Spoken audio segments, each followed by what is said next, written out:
Hiya. I'm probably looking a little bit sweaty. I've got Yeva out for another sale.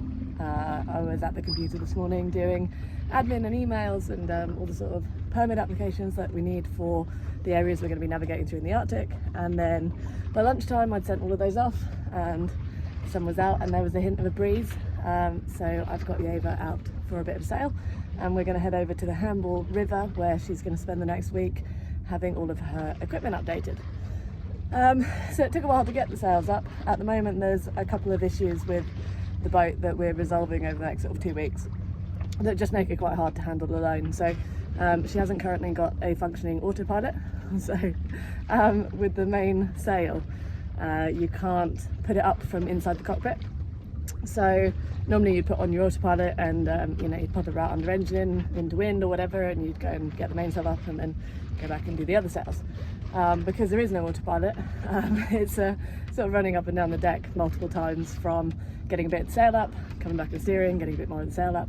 I'll also show you in a minute, there's something we're missing for the masts that we're going to get built that keep the sails in the mast, so I'll just go up there and show you that. It'll be easier than trying to explain it without looking.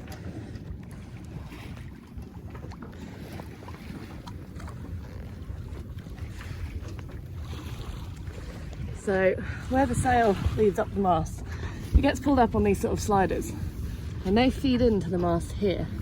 Now normally there would be a plate here that means that you can drop the sliders all the way down to rest the sail down when you finish, but it won't fall out of the track. Whereas at the moment, because there's no plate there, the sails fall out, the sliders fall out of the track.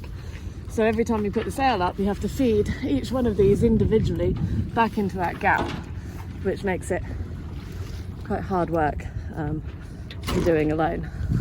So just go back and steer again, because like I said, no autopilot, no self-steering. That is being installed later this week, and there we go. So there's not masses of wind. It's going to be quite a slow trek over to the Hamble, but it's quite nice to bob about in the sunshine for an hour or two like this, and then if we're running really late we can felt the sails away and pop the engine on. But yeah, it's just nice to enjoy Yeva with all of her beautiful sails up out on a sunny day in the Solent.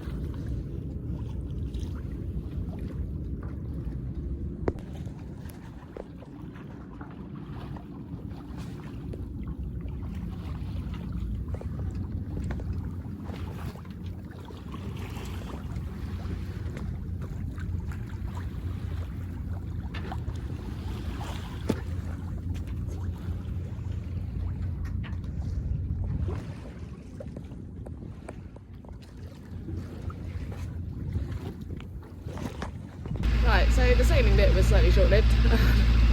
We now got 5 knots of wind, which isn't really enough to get Yeva moving, bearing in mind that she's 12 tonnes when she's got her full tanks like she has at the moment.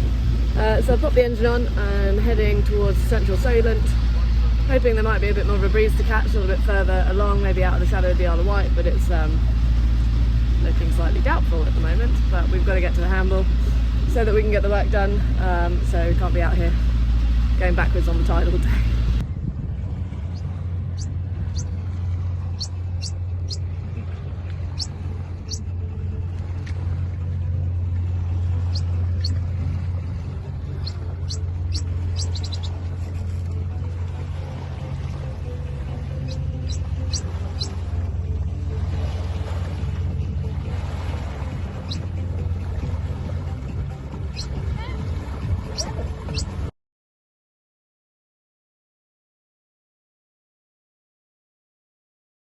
It's a little bit more grey and cloudy today.